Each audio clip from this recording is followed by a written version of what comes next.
Hello students, इस video में हम लोग चर्चा करेंगे जीन के प्रकार के बारे में कि जीन जो है कितने प्रकार के होते हैं। अभी तक तो उसका कंस्टिट्यूशन वगैरह हम लोग जो है पढ़ लिए हैं, वो कैसे होता है, किस तरह से रहता है, डीएनए है या क्रोमोसोम, ये सारी बातें हम लोग कर लिए। अब जो है हम लोग को जानना है कि जीन का प्रकार, यानी जीन कितने प्रकार के होते हैं।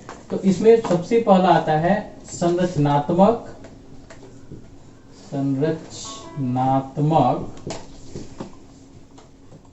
जीन, या इसको हम लोग इंग्लिश में कहते हैं स्ट्रक्चरल जीन। संरचनात्मक जीन या स्ट्रक्चरल जीन मतलब कि वे सभी जीन जो ट्रांसक्राइब होते हैं, ठीक है, यानी सारे बाकी के सभी जीन जो है इसी के अंतर्गत आ जाएंगे कि जो डीएनए से ट्रांसक्राइब होते हैं उसको हम स्ट्रक्चरल जीन कहते हैं, या सिंपली कहें कि that code for a polypeptide, यानी कि वे जीन जो एक पॉलीपेप्टाइड के लिए कोड करते हैं वो स्ट्रक्चरल जीन कहलाते हैं। इसके बाद दूसरा जो आता है नियामक या नियंत्रक भी इसको कहते हैं, नियामक या नियंत्रक जीन। कहीं कहीं पे जो है हिंदी इंग्लिश एक ही यूज होता है, जिसको हम लोग रेगुलेटरी जीन। रेगुलेटरी जीन क्या करता है कि that regulates the work of structural gene, यानी कि स्ट्रक्चरल जीन को रेगुलेट करने का काम जो है वो नियामक जीन या रेगुलेटरी जीन करते हैं। इसके अंतर्गत आता है प्रोमोटर जीन, यानी वह जीन जो किसी पॉलीपेप्टाइड के लिए या किसी एंजाइम के सिंथेसिस के लिए जो है उसको शुरू कराने का काम करता है। इसको हम लोग प्रोमोटर कहते हैं, यानी प्रोमोट करता है, ठीक है। दूसरा होता है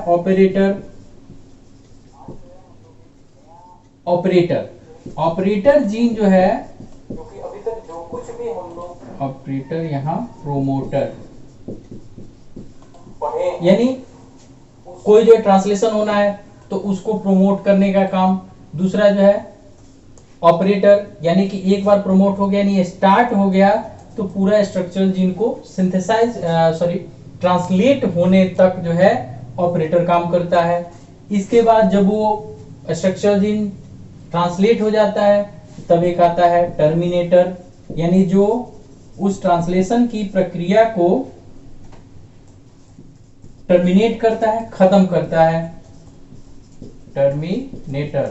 टर्मिनेटर मतलब टर्मिनेटर वो नहीं, हॉलीवुड वाला नहीं, यहाँ टर्मिनेटर मतलब वह जीन जो क्या करता है कि ट्रांसलेशन की प्रक्रिया जो होती है जिससे कि पॉलीपेप्टाइड चेन का सिंथेसिस होता है उस प्रक्रिया को खत्म करता है, बंद कर देता है, ठीक है। इसके अलावा चौथा जो है रिप्रेसर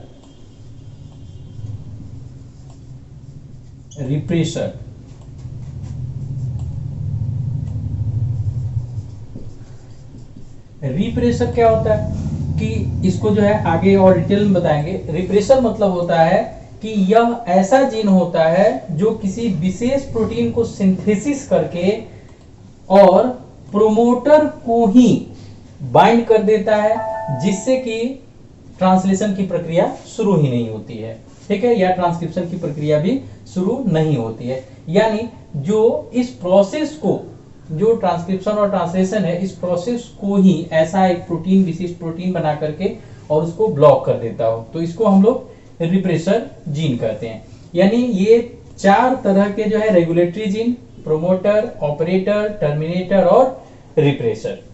इसके बाद जो है आपको जीन जो आता है उसमें आता है स्प्लिट जीन्स या विखंडित जीन भी इसको कहते हैं, विखंडित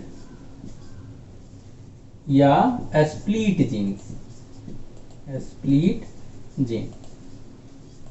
ये जो है जब डीएनए हम पढ़ते हैं तो उस समय जो है इसकी चर्चा होती है स्प्लिट जीन की। स्प्लिट जीन क्या होते हैं कि एक तरह से कहें कि जो एचएनआरएनए याद है आप लोगों को, एचएनआरएनए क्या होता है, रिकॉल कीजिए। एचएनआरएनए मतलब heterogeneous nuclear RNA, that is also called pro mRNA. mRNA या प्री mRNA दोनों, यानी कि जो ट्रांसक्रिप्शन होता है mRNA बनाने के लिए, तो शुरुआती स्थिति में होता क्या है कि जब इंट्रोन और एक्सोन यानी coding and non coding parts दोनों जो है एक साथ रहते हैं, ठीक है, तो उसको हम HNRN कहते हैं। तो यहाँ पर स्प्लिट जीन्स क्या होते हैं कि विखंडित होते हैं। जैसे ये यहाँ पे कोडिंग होगा, फिर ये नॉन कोडिंग भाग आ गया, फिर ये कोडिंग होगा, फिर नॉन कोडिंग पार्ट आ गया, फिर ये कोडिंग होगा, ऐसे करके यानी एक ही जीन जो खंड खंड में बटा हुआ है नॉन कोडिंग पार्ट की वजह से, तो इसको हम लोग स्प्लिट जीन या फिर विखंडित जीन कहते हैं। इसके बाद जो काफी महत्वपूर्ण है वो जीन, इसमें कंस्टिट्यूटिव जीन या संघटक जीन। कंस्टिट्यूटिव जीन मतलब होता है कि वह जीन जो सेल के कार्य के लिए यानी सेल के फंक्शनिंग के लिए लगातार कार्य करता है और उसके उत्पाद जो है काफी इंपॉर्टेंट होते हैं, उसके जो प्रोडक्ट्स होते हैं वो काफी इंपॉर्टेंट होते हैं। उसके बिना सेलुलर प्रोसेसेस रन नहीं करेंगे, और सेलुलर प्रोसेसेस अगर रन नहीं करेंगे तो वैसी स्थिति में क्या होगा कि सेल जो है डेड कर सकता है। तो चौथा जो है कंस्टिट्यूटिव जीन, जिसको हिंदी में हम लोग संघटक जीन कहते हैं।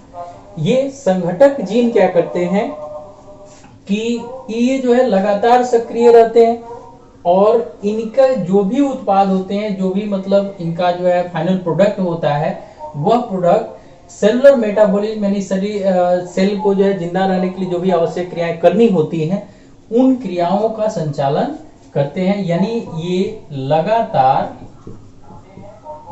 क्रियाशील होते हैं, क्रियाशील होते हैं, ठीक है, यानी कंटिन्यूअसली एक्टिव,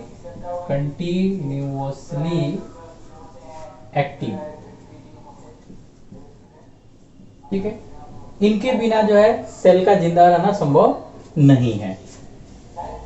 उसके बाद पांचवा जो आता है नॉन कंस्टिट्यूटिव या असंघटक जीन,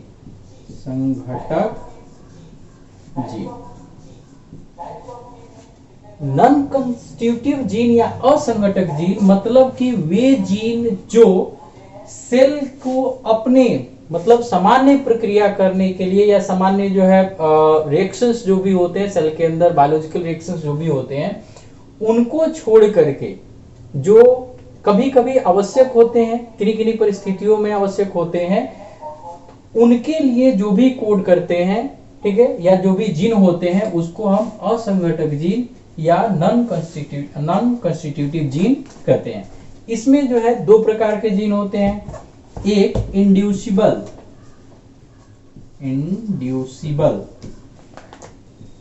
जिसको प्रेरणीय कहते हैं, ठीक है, और दूसरा होता है रिप्रेसिबल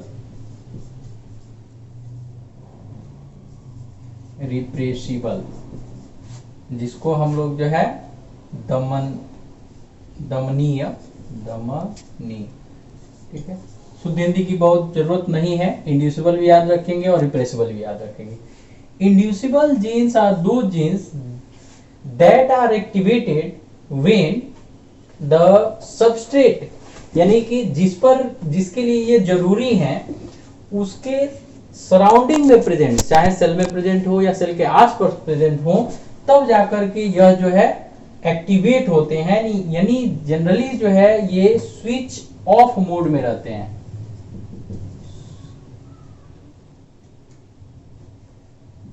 स्विच ऑफ, यानी यह जनरली इसका कार्य जो है बंद रहता है। ये बेचारा जो है खा पी करके और आराम से सोया रहता है। जब जरूरत होती है तो जिसके लिए यह बना है, यानी जिस एंजाइम को सिंथेसिस करता है, वह एंजाइम जिस रिएक्शन को कैटेलाइज करता है उसका सबस्ट्रेट जैसे कि एक एग्जांपल ले लीजिए लैक्टोज,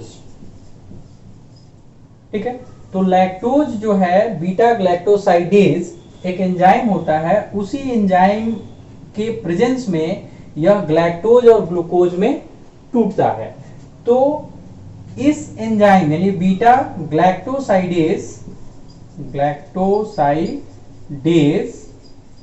एंजाइम की सिंथेसिस तभी होती है जब सेल के आसपास या सेल के अंदर लैक्टोज शुगर आता है, जो एक डाइसैकेराइड है।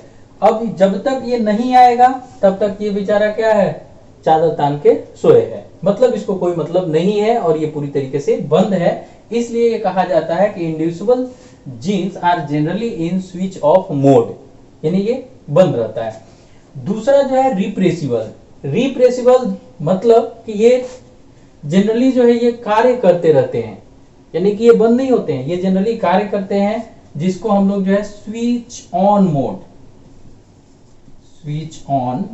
ठीक है, मोड, यानी ये हमेशा चालू रहेगा, जरूरत पड़ेगी तो बंद होगा। अब ये कब होता है कि जैसे कुछ ऐसे प्रोटीन्स हैं जिनकी बहुत ज्यादा हमारे शरीर में जरूरत है, तो उन प्रोटीन्स को बनाने के लिए हमें एमिनो एसिड बनाने हैं। तो उस एमिनो एसिड को सिंथेसिस करने के लिए जो भी एंजाइम होगा वह एंजाइम लगातार बनना है। अगर नहीं बनेगा तो फिर जो है सिंथेसिस नहीं होगी। जैसे ट्रिप्टोफैन ऑपरेन हम लोग आगे पढ़ेंगे, तो ट्रिप्टोफैन एक एंजाइम है, एमिनो एसिड है, और ट्रिप्टोफैन ऑपरेन जो है वो लगातार स्विच ऑन मोड में रहता है। ये ऑफ कब होता है कि जब लास्ट प्रोडक्ट यानी कि इस एंजाइम के द्वारा जो भी रिएक्शन कैटेलाइज किया जाता है उसका अंतिम उत्पाद जब जरूरत से ज्यादा हो जाता है। जैसे सिंपली जो है हम लोग मान लें कि कोई काम कर रहे हैं, जैसे खेत की पटौनी ही कर रहे हैं, ठीक है, या मोटर टंकी में पानी भर रहे हैं, तो हम लोग जो है अगर टंकी से पानी लगातार गिर रहा है तो मोटर बंद करने की जरूरत नहीं होगी। लेकिन अगर टंकी भर जाती है तो वहां क्या जरूरत पड़ती है कि हम मोटर को स्विच ऑफ करें, अदरवाइज क्या होगा, पानी जो है ओवरफ्लो होगा। तो यहाँ ओवरफ्लो वाली कोई बात नहीं होती है। हाईली जो है कहें कि हाईली एफिशिएंट प्रोसेस है। जैसे कि अभी बहुत सारा टेक्नोलॉजी आ गया है कि मोटर जैसे ही टंकी भरेगी मोटर अपने आप स्विच ऑफ हो जाएगा। तो वही चीज यहाँ है कि ट्रिप्टोफैन जब ज्यादा मात्रा में फॉर्म हो जाता है सेल के अंदर, जब जरूरत से ज्यादा होने लगता है, तो यही ट्रिप्टोफैन जो है वो ऑपरेटर रीजन पे, जब हम जिनका ये एक्सप्रेशन पढ़ेंगे उसमें बताएंगे कि ऑपरेटर रीजन पे जाकर के, और ये क्या करता है, ये जो है एक रिप्रेसर प्रोटीन के रूप में वहां जैम कर देता है या उस प्रक्रिया को रोक देता है। तो दो चीजें, इंड्यूसिबल और रिप्रेसिबल। इंड्यूसिबल जो है हमेशा स्विच ऑफ मोड में रहता है। जब जो है सबस्ट्रेट आएगा, यानी जैसे लैक्टोज के लिए है, तो लैक्टोज आएगा तो ये शुरू होगा, लैक्टोज खत्म होगा, ये अपने आप बंद हो जाएगा। रिप्रेसिबल जो दमनीय है, मतलब कि ये चालू रहता है, हमेशा स्विच ऑन मोड में रहता है। जैसे ही इसका उत्पाद यानी लास्ट प्रोडक्ट जो है वो जरूरत से ज्यादा होगा, एक निश्चित लिमिट से ज्यादा होगा, वह क्या हो जाएगा, अपने आप बंद हो जाएगा। तो ये दो तरह के नॉन कॉन्स्टिट्यूटिव जीन होते हैं। इसके अलावा जो है और भी बहुत सारे जीन हैं, जैसे एक होता है मल्टीजीन या बहुजीन हिंदी में इसको कहते हैं। ये क्या होते हैं कि ये group of similar genes that work together, या जिनकी जो है जरूरत, जैसे हमारे टिश्यू वगैरह में एकाएक बहुत सारे काम करने के लिए जो है बहुत सारे तरह के प्रोटीन की जरूरत होती है। तो वैसी स्थिति में मल्टी जीन्स जो होते हैं ये लगभग similar type of protein produce करते हैं, और ये एक ही साथ जो है ट्रांसक्राइब होते हैं और ट्रांसलेट होते हैं, इसलिए इसको मल्टी जीन्स कहते हैं। इसके अलावा एक और है स्यूडोजीन। स्यूडो शब्द ही जहां आता है बायोलॉजी में, उसका मतलब होता है फॉल्स, यानी वो है या दिख रहा है लेकिन एक्चुअली में फंक्शनल नहीं है। तो ये क्या होते हैं कि ऐसे ही जो भी functional gene found in genome of an organism, यानी एक ऑर्गेनिज्म के जीनोम में जो भी जीन पाए जाते हैं उसी का एक इनएक्टिवेटेड कॉपी होता है, यानी अक्रियाशील जो है उसकी एक प्रतिलिपि होती है, उसी को हम लोग सीडोजीन्स कहते हैं। यानी जो काम कर रहा है, एक जो है काम कर रहा है, एक है लेकिन काम नहीं कर रहा है, तो उसको हम सीडोजीन कहेंगे। इसके बाद एक काफी इंपॉर्टेंट एक और जो है जीन है जिसको हम लोग ट्रांसपोसोन्स, तो इसके बाद इंपॉर्टेंट जीन जो है 7 नंबर तक लोग कहते हैं 8 ट्रांसपोसोन्स, ट्रांसपोसोन्स, ठीक है, या इसको हम लोग जो है जंपिंग जीन, जंपिंग जीन नाम से है। जंपिंग मतलब कूदने फांदने वाला, जो कभी यहाँ रहे कभी वहां रहे, कभी जंप करके यहाँ आता है कभी वहां जाता है, यानी जो पूरे जीनोम में कहीं भी आ जा सकता है। ऐसा नहीं कि किसी कन्फाइंड जो है क्रोमोसोम पर है तो वहीं रहेगा। ऐसा भी हो सकता है कि हमें जो है या एक जनरेशन में वह जो है कभी क्रोमोसोम 1 पे है तो कभी जो है नेक्स्ट जनरेशन में हो सकता है वो क्रोमोसोम जो है 13 पे भी चला जाएगा, क्रोमोसोम 22 पे भी चला जाएगा। तो इसको जो है हम लोग ट्रांसपोसोन्स या जंपिंग जीन्स कहते हैं। ट्रांसपोसोन्स और जंपिंग जीन जो है एक्चुअली में इनमें रिपीटिटिव डीएनए बहुत ज्यादा होता है। रिपीटिटिव डीएनए, रिपीटिटिव डीएनए आप समझते हैं। रिपीटिटिव डीएनए मतलब होता है कि जहां सीक्वेंसेस जो है बार बार रिपीट करते हैं, ठीक है। न्यूक्लियोटाइड जो है या नाइट्रोजनस बेस कहें कि वो बार बार रिपीट करता है, इसको हम लोग रिपीटिटिव डीएनए होते हैं। इसमें ये बहुत ज्यादा मात्रा में होता है और इसकी सबसे बड़ी खासियत ये है कि ये कहीं भी जा करके, यानी क्रोमोसोम अगर डीएनए इतना लंबा है और मान लेते हैं कि ये जो है यहां से यहां तक पाया जाता है, ठीक है, यानी यहां है, तो यहां भी ये आसानी से फिट हो जाएगा, नेचुरली फिट हो जाएगा, और मन करेगा तो फिर यहां भी आकर के आसानी से ये फिट हो जाएगा। अब ये एक ऐसा खंड होता है जहां जैसे हम लोग कंप्यूटर में कट पेस्ट करते हैं कि इस लाइन से काट करके कोई वर्ड है इस लाइन में जोड़ना है, तो यहाँ कट किए, यहाँ जो है इंसर्ट कर दिए, पेस्ट कर दिए, तो फिर जो है वो शब्द वैसे ही मतलब आसानी से जो है एक जगह से दूसरी जगह आ जाएगा और सिमिलर वर्क जो है वो करेगा। वही चीज यहाँ है कि ट्रांसपोसोन्स भी जो है आसानी से अपना प्लेस चेंज करते हैं, यहाँ तक कि वो जीनोम भी चेंज कर सकते हैं। जीनोम चेंज मतलब कि एक जीव से दूसरे जीव में भी आसानी से वो जा सकते हैं और उसके जीनोम में भी आसानी से फिट हो सकते हैं। मतलब कि इसको अपने घर से मतलब नहीं है, इसको जिस घर में रख दीजिए, जहां पर रख दीजिए, धरती आसमान पाताल कहीं भी रख दीजिए, ये आसानी से अपने आप को फिट कर लेता है और अपना काम जो है लगातार करते रहता है। तो इस तरह के जीन जो है मोस्टली प्रोकैरियोट्स में जो है बहुत ज्यादा एक्टिव होते हैं और उनमें जैसे टॉक्सिन प्रोडक्शन या फिर ड्रग रेसिस्टेंस, बैक्टीरिया वगैरह में ड्रग रेसिस्टेंस के लिए जो है ये ट्रांसपोसोन्स काफी इंपॉर्टेंट होते हैं, इस कार्य को जो है वो नियंत्रित करते हैं। इसका हमारे सेंस में अभी तक तो मतलब ये हुआ कि भाई बैक्टीरिया में करेगा, ड्रग रेसिस्टेंट प्रोड्यूस करेगा। जैसे एक सिंपल सा एग्जांपल आप लोगों को बताता हूं कि बहुत पहले जब मतलब कि 2000 के आसपास, शायद आप लोगों में बहुत लोगों का जन्म भी नहीं होगा, तो उस समय की मैं बात कर रहा हूं कि उस समय होता क्या था कि जब पहली बार कछुआ छाप आया मच्छरों को मारने के लिए, तो वो काफी जो है इफेक्टिव था, काफी इफेक्टिव था। मतलब कि एक जला दीजिए और 1 घंटे भी जला दीजिए तो रात भर क्या वो अगले दिन तक मच्छर जो है आसपास नहीं फटकते थे। आज कछुआ छाप का स्थिति देख लीजिए, आप अपने बेड के नीचे जला रहे हो और ऊपर से वो जो है बेचारे काट रहे हैं। एक्चुअली में उन्होंने क्या किया कि उन्होंने वो जो भी टॉक्सिन जलने से जो धुआं निकलता है उसमें जो भी टॉक्सिन है उसके प्रति रेसिस्टेंस उसमें डेवलप हो गई। तो छोटे जीवों में ये जो रेसिस्टेंस डेवलप होता है ये काफी जो है ह्यूमन बीइंग्स के लिए काफी खतरनाक है और यही कारण है कि आजकल जो है बहुत सारे एंटीबायोटिक भी जो है वो उतने इफेक्टिव जितने शुरू में थे उतने इफेक्टिव नहीं रह गए हैं। तो ये ज्यादातर ये सब जो फिनोमिनन कॉज होता है वो ट्रांसपोसोन्स के द्वारा कॉज होता है। इसका सबसे जो है इंपॉर्टेंट चीज जो हमारे लिए फायदेमंद है वो है आरडीएनए टेक्नोलॉजी, जो आप आगे जो है पढ़ेंगे, आरडीएनए टेक्नोलॉजी, जिसको हम लोग जो है रिकॉम्बिनेंट डीएनए टेक्नोलॉजी करते हैं। ठीक है, रिकम्बिनेंट पुनर्योगज तकनीक, ये एक चैप्टर भी है, आगे हम लोग इसको डिस्कस करेंगे। इसमें जो है ट्रांसपोसोन्स का बड़ा ही इंपॉर्टेंट रोल है। किसमें? तो ट्रांसजेनिक स्पीसीज क्रिएशन या स्पीसीज फॉर्मेशन।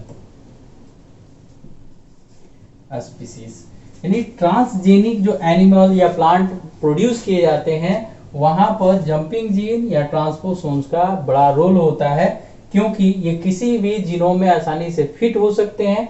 तो जो भी डिजायर्ड जीन है, जिसको हमें मान लीजिए कि एक स्पीसीज यानी कि जैसे मान लीजिए कि टमाटर से बैगन में ले जाना है, तो टमाटर की गुण जो है अगर बैगन में ले जाना है, तो वहां पर जो है जो पार्टिकुलर जो है, जैसे मान लीजिए कि टमाटर में जो लाल होता है, लाइकोपिन एक पिगमेंट होता है, उसकी वजह से लाल रंग होता है उससे, तो हम चाहते हैं कि नहीं बैगन भी लाल हो जाए।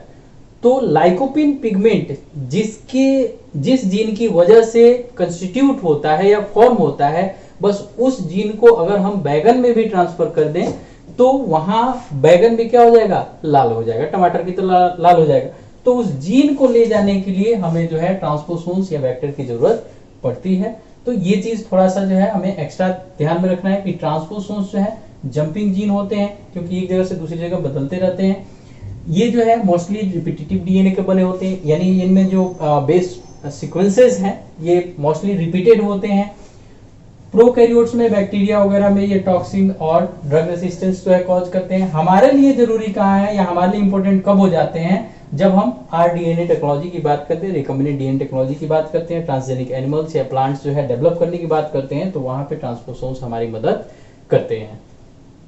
इस प्रकार से आज जो है हम लोग जीन के प्रकार, जो वेरियस टाइप्स ऑफ जीन थे, उनके बारे में पढ़े। और आगे जो है हाउ जीन एक्सप्रेस, यानी कि जीन जो है किस तरीके से अपने आप को एक्सप्रेस करते हैं, लक्षण को प्रकट करते हैं, उस चीज को हम लोग पढ़ेंगे। और उसमें भी फिर से इन सारे जीन्स के बारे में हमें पढ़ने को मिलेगा, जानने को मिलेगा, समझने को मिलेगा। आशा करते हैं कि जीन के प्रकार के बारे में आप लोग अच्छे से समझे होंगे। कोई भी डाउट हो तो वही तरीका है कि आप व्हाट्सएप के माध्यम से या फिर ऐप के माध्यम से या फोन द्वारा भी हम तक पहुंचाएं, हम जो है उसका समाधान अवश्य उपलब्ध कराएंगे। हाँ, एक चीज और इसमें नोट करने वाली बात है कि अभी इसका जो है नोट्स अपलोड नहीं हुआ है, वो बाद में अपलोड कर दिया जाएगा। तब तक आप वीडियो देखिए, समझिए और पढ़ाई को जारी रखिए, मन लगा के पढ़िए। बहुत बड़ी चीज नहीं है, ठीक है। आप थोड़ा सा जो है ध्यान लगा के सुनेंगे तो आसानी से इसको समझ जाएंगे। मैं फिर एक बार कर रहा हूँ कि ये चैप्टर थोड़ा सा हार्ड है, क्योंकि ये जो भी चीजें आप पढ़ रहे हैं ये शायद आपकी पढ़ाई में पहली बार आया है, तो इसलिए थोड़ा सा समझना इसको मुश्किल है। लेकिन ऐसा नहीं है, आप ध्यान से सुनेंगे, ध्यान से नोट्स को पढ़ेंगे, एक बार दो बार वीडियो देखेंगे तो आपको निश्चित रूप से समझ में आ जाएगा। अगर बाकी कुछ रहता है तो मैं हूँ। ठीक है, धन्यवाद।